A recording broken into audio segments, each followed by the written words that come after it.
예, 아멘을 잘해주네요. 감사합니다. 예, 오늘은 그 어른 설교 이제 제목으로요, 영적 무기력과 이 패배감을 극복하는 방법이란 제목으로 이제 말씀을 좀 나누도록 하겠습니다. 예, 오늘 본문은 에스겔서입니다.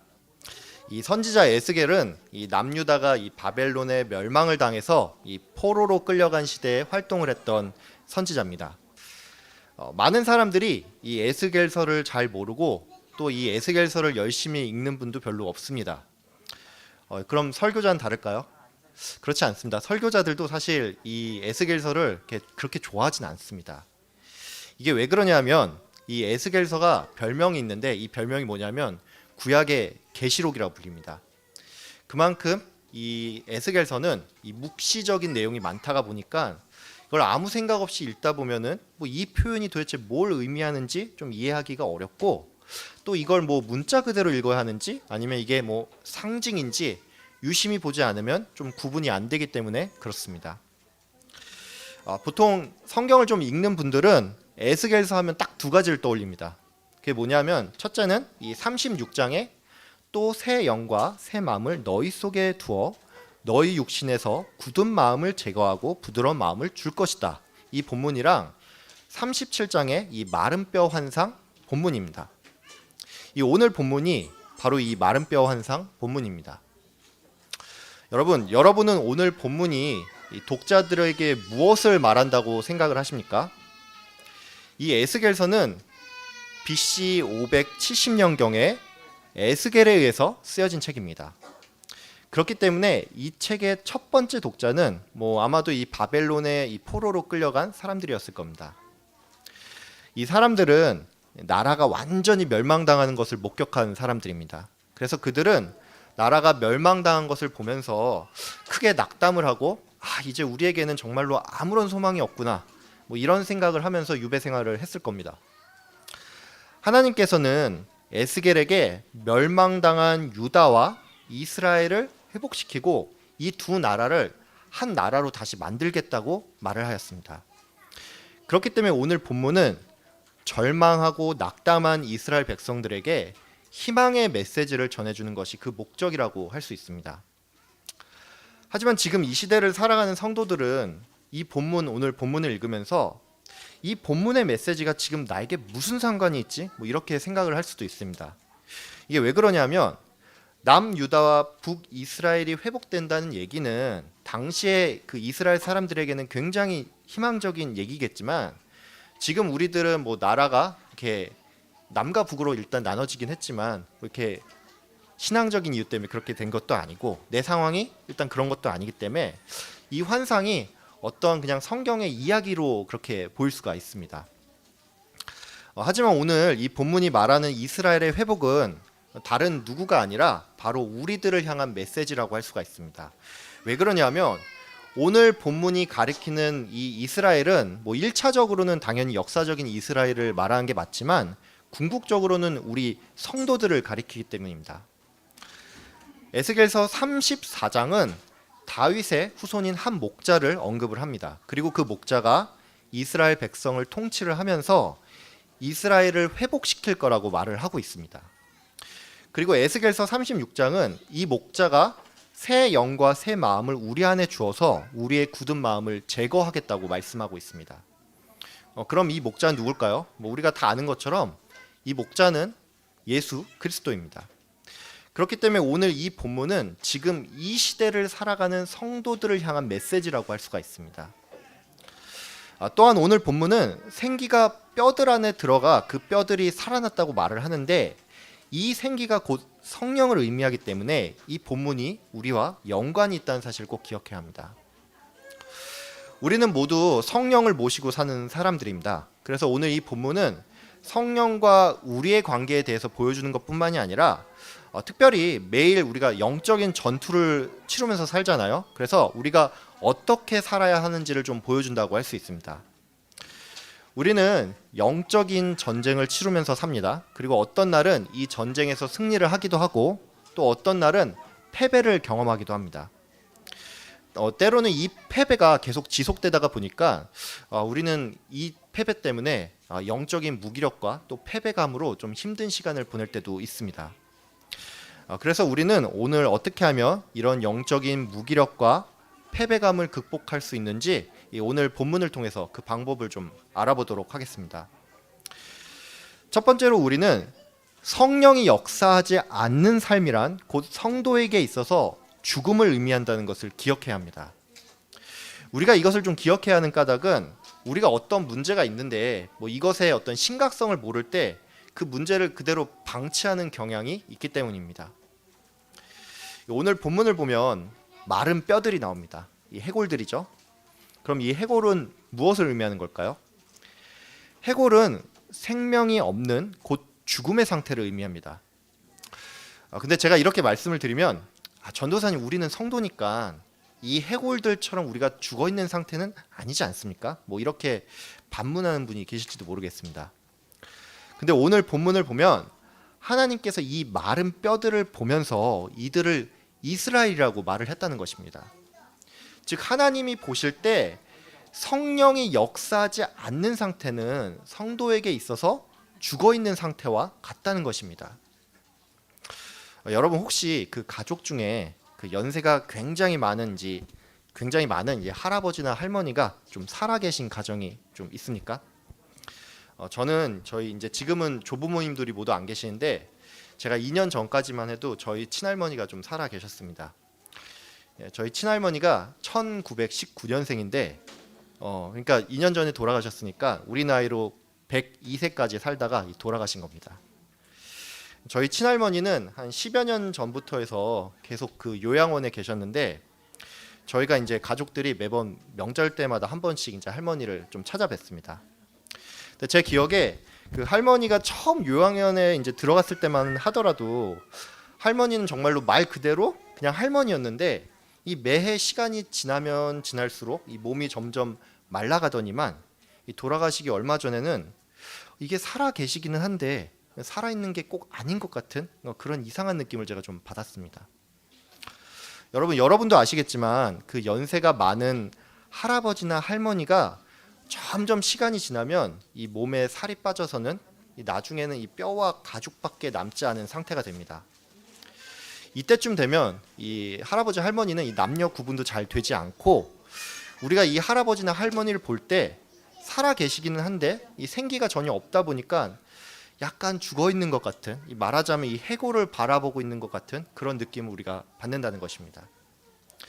즉 이처럼 성도들 또한 성령이 내 안에서 역동적으로 역사를 하지 않으면 생기가 없어서 죽은 것 같은 그런 모습을 우리가 보여줄 수가 있다는 것입니다. 하나님은 마른 뼈들을 가리켜서 이스라엘 백성이라고 말했습니다. 이것은 단지 이스라엘이 이 바벨론에 멸망당한 그 모습만을 나타내는 게 아니라 이 이스라엘이 영적으로 볼 때도 죽어있는 상태와 같다는 것을 또한 나타내는 것입니다. 하나님은 이들의 상태를 보면서 소망이 없고 멸절되었다라고 말을 했습니다. 즉 성도들이 성령이 역사를 하지 않는 즉 하나님과 무관한 삶을 살아간다면 이 삶은 하나님 보실 때 소망이 없고 살아있으나 죽어있는 것 같은 삶이라고 할 수 있다는 것이죠.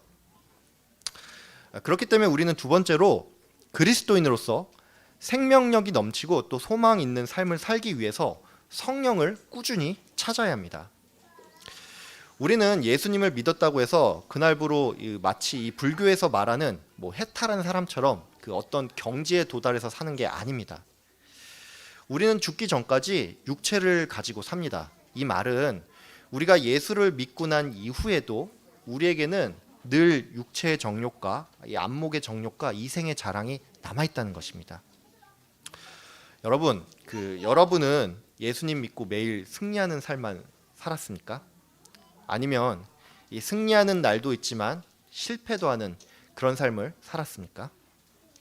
여러분 자신을 보면서 여러분은 나 정도면 괜찮지, 나는 잘하고 있어, 이런 생각을 할 때가 많습니까?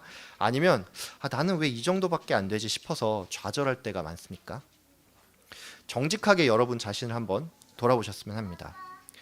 여러분에게 반복되는 잘못이라든지 이 반복되는 죄악들 없습니까? 잠깐 정신 차리고 보면은 그리스도인으로서 나는 온데간데 없고 오로지 내 욕심에 따라서 살려고 하는 모습을 보면서 이 답답한 마음이 들 때 여러분 없습니까? 우리는 매일 승리만 하면서 사는 게 아닙니다. 내 인생을 돌아보면 말라 비틀어진 뼈들처럼 이 전투에서 패배해서 죽은 나의 모습들을 우리가 발견할 수가 있습니다. 이건 뭐 여기 서 있는 사역자라고 해서 크게 다른 게 아닙니다. 사역자도 어떤 뭐 경지에 오른 사람들이 아닙니다. 우리가 성령을 찾지 않고 내 힘과 내 의지로 한번 해보겠다고 하면 우리는 100점 100패할 수밖에 없습니다. 그렇기 때문에 우리 모두는 성령을 끊임없이 찾아야 합니다. 마지막으로 우리는 어떻게 이 성령을 찾을 수 있는지를 알아봐야 합니다. 우리는 어떻게 해야 성령을 찾을 수가 있을까요? 제가 그 청년 시절에 출석을 했던 교회가 있는데 거기서는 예수님을 믿으면 구원을 얻기는 하는데 성령 세례를 받아야지만 성령이 임한다는 말을 좀 하곤 했습니다. 그래서 저는 그때 이 생활하면서 그럼 나는 예수님 믿어서 구원은 받는데 성령은 없는 사람인가 막 이런 생각을 했었어요. 그러면 우리는 이 말처럼 성령 세례를 받아야지만 뭐 성령을 우리가 찾을 수 있는 걸까요? 아니면은 뭐 기도원에 들어가서 이 소위 말해서 그 영빨이 넘치는 뭐 그런 목사님께 이 안수를 받아야지만 우리가 성령을 찾을 수가 있는 걸까요? 당연히 그렇지가 않습니다. 성령 하나님은 성도인 우리 안에 이미 계십니다. 그렇기 때문에 이 성령을 찾는다는 건 다른 특별한 무언가가 아니라 내 안에 계신 성령님이 역동적으로 활동을 한다는 것을 의미합니다. 그럼 이것은 어떻게 해야 가능한 걸까요? 이것은 우리가 하나님의 말씀을 들어야 가능합니다. 오늘 본문을 보면 하나님이 에스겔에게 생기에게 내 말을 전해라 라고 말하는 장면이 나옵니다. 즉 이 생기가 말씀을 들었을 때, 하나님의 말씀을 들었을 때 생기가 역사를 했다는 것입니다. 그렇기 때문에 성령님이 내 안에서 역사를 하기 위해서는 우리는 하나님의 말씀을 듣고 또 읽어야 합니다. 여러분 혹시 제 말을 못 믿겠다면 여러분 한번 그 당분간 이 성경책을 읽지 마시고 이 설교도 한번 전혀 듣지 마시길 바랍니다. 예. 이거 진짜로 하라는 말은 아닙니다. 예. 성경 말씀을 전혀 읽지 않고 이 한 주에 한 번 듣는 설교조차 여러분이 만약에 듣지 않는다면 여러분은 정말로 그날부로 이 세상 사람과 전혀 다를 게 없게 될 겁니다. 갈라디아서는 성령의 열매에 대해서 말을 합니다. 이 열매는 성령이 여러분 안에 있을 때 맺는 열매인데 이것은 이제 사랑과 희락과 화평과 오래 참음과 자비와 양성과 충성과 온유와 절제입니다. 여러분, 여러분의 삶을 한번 돌아보십시오. 그리고 여러분의 삶에 이러한 열매들이 보이지 않는다면 여러분 지금 당장 성경을 펴서 읽어야 합니다. 여러분 혹시 지금 누군가가 계속 미워 보이고 이 내 안에 어떤 우울과 이 불안이 가득하지 않습니까? 만약 그렇다면 여러분 성경을 읽으셔야 합니다. 여러분 혹시 그 온유한 마음 대신에 막 분노가 끓어오르고 무언가를 절제할 수가 없는 상태이지는 않습니까? 그렇다면 여러분 지금 당장 성경을 펴서 읽어야 합니다. 갈라디아서는 예수 믿는 사람들은 육체와 함께 그 정욕과 탐심을 십자가에 못 박았다라고 말하고 있습니다. 즉 예수 믿는 사람들은 내 육체를 성령으로 죽이는 사람들이란 것입니다. 그래서 우리는 육체를 죽이기 위해서 성령 충만을 구해야 하고 이것을 위해서 늘 말씀을 읽고 묵상해야 합니다. 본문을 통해서 이 영적인 무기력과 이 패배를 어떻게 극복하는지에 대해서 알아보았습니다. 그러면 우리는 왜 이 일들을 해야 할까요? 나의 개인적인 신앙 때문에 그런 걸까요? 물론 이것이 1차적인 이유입니다. 하지만 이게 절대 전부는 아닙니다. 우리가 영적인 무기력과 이 패배를 극복해야 하는 까닭은 궁극적으로 우리가 그리스도의 군사가 되기 위함입니다. 오늘 본문에 보면 이 마른 뼈들이 일어나서 서는데 그 최종 모습이 군대라는 점을 여러분 주목했으면 합니다. 에스겔이 이 하나님의 영에 이끌려서 간 골짜기에 수없이 많은 이 뼈들이 있었다는 것은 그곳이 곧 전투 현장이었다는 것을 의미합니다. 그리고 이 수많은 뼈들은 곧 그들이 전투에서 패배해서 죽음을 당했다는 것을 의미합니다. 하나님은 이들을 향해서 이스라엘이라고 불렀습니다. 즉 우리 성도들은 늘 영적인 전쟁을 치르면서 살아가고 예수 그리스도를 통해서 궁극적인 승리를 얻기는 했지만 하루하루의 전투의 현장에서는 우리가 이길 수도 있고 또 질 수도 있다는 것입니다. 우리 성도들은 그리스도의 군사로서 누군가와 싸워야 합니다. 그럼 그 싸움의 대상은 누굴까요? 에베소서는 우리의 씨름은 혈과 육이 아니오 공중의 권세 잡은 자들과 악한 영들이라고 말했습니다. 즉 우리는 사단과 싸우는 것입니다. 그러면 우리는 뭘 위해서 이 싸움을 하는 걸까요? 우리는 승리를 위해서 싸우고 사단의 그 목적과 반대되는 것을 얻기 위해서 싸웁니다. 그러면 그 사단의 목적은 무엇입니까? 사단은 우리를 미혹해서 넘어뜨리려고 하는 것이 그 목적입니다. 그렇기 때문에 우리의 싸움은 먼저는 이 사단의 미혹에 넘어가지 않는 것이고 더 나아가서는 우리가 사단을 공격해서 사단을 이기는 것이라고 할 수 있습니다. 최고의 수비는 공격이라는 말이 있습니다. 그러면 아마도 뭐 이렇게 여쭤볼 분이 있을 것 같습니다. 사단은 영적인 존재인데 우리가 어떻게 하면 이 사단을 공격할 수가 있죠? 오늘 본문은 이에 대한 답을 제시하고 있습니다. 오늘 본문의 에스겔서는 반복적으로 내가 여호와인 줄 알리라라고 말하고 있습니다. 즉 우리는 여호와 하나님을 우리의 삶에서 드러내고 예수를 믿지 않는 사람들에게 예수를 전하고 그들을 굳게 세우는 것으로 사단을 오히려 공격하고 사단을 이길 수가 있다는 것입니다. 전도가 사단을 공격하는 가장 큰 무기입니다. 여러분이 여호와 하나님을 드러내는 것이 바로 사단을 이기는 일입니다. 말씀을 맺겠습니다. 하나님은 그 인간 선지자인 에스겔을 통해서 이 말라버린 뼈들을 살아나게 하셨습니다. 하나님께서는 뭐 직접 이 뼈들한테 이 살아나라라고 말씀하실 수도 있었지만 그렇게 하지 않으셨고 이 인간의 입을 빌렸습니다. 이것은 우리에게 무엇을 말하는 걸까요? 에스겔이 하나님의 말씀을 전했던 것처럼 우리들 또한 하나님의 말씀을 전해야 한다는 것입니다. 하나님은 성도의 입술의 그 고백을 통해서 예수 그리스도가 전달되기를 원합니다. 하나님께서는 이 일을 기뻐하시고 이 일에 또 자원하는 여러분을 기뻐하십니다. 오늘 말씀을 생각하시고 성령 충만으로 영적인 무기력과 패배감을 극복하는 여러분이 되길 바랍니다. 또 이를 위해서 늘 말씀을 가까이 하시고 또 예수 그리스도의 군사로서 예수를 늘 증언하면서 사는 여러분이 되길 주의 이름으로 기도합니다. 아멘. 기도하겠습니다. 참 사랑의 하나님 아버지, 오늘 에스겔서 말씀을 통하여서 우리가 영적인 무기력과 패배감을 극복하는 방법에 대해서 알아보았습니다. 하나님, 우리의 매일의 삶은 영적인 전쟁을 치르면서 사는 삶입니다. 하나님, 우리는 어떤 날은 그 전쟁에서 승리하는가 하면 또 어떤 날은 실패하여 패배감과 그 무기력감에 빠질 때가 있습니다. 하나님, 우리는 이것을 극복해야 됩니다. 그를 극복하기 위해서 우리가 필요한 것이 있다면 바로 성령 충만을 찾아야 하고 또 그를 위해서 말씀을 읽고 또 들어야 한다는 것을 오늘 배웠습니다. 하나님, 오늘 이 말씀을 기억하면서 늘 말씀을 읽고 듣는 일에 힘쓰는 우리 영화부 가족 되도록 주님 인도하여 주시옵소서. 또 하나님 아버지, 우리가 영적인 군사로서 사단을 물리치는 일은 바로 우리 삶을 통해서 예수 그리스도가 드러나는 것이라고 우리가 배웠습니다.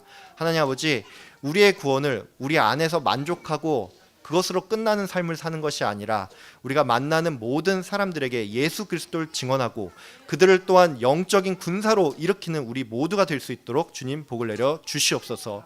감사드리며 예수님의 이름으로 기도하였습니다.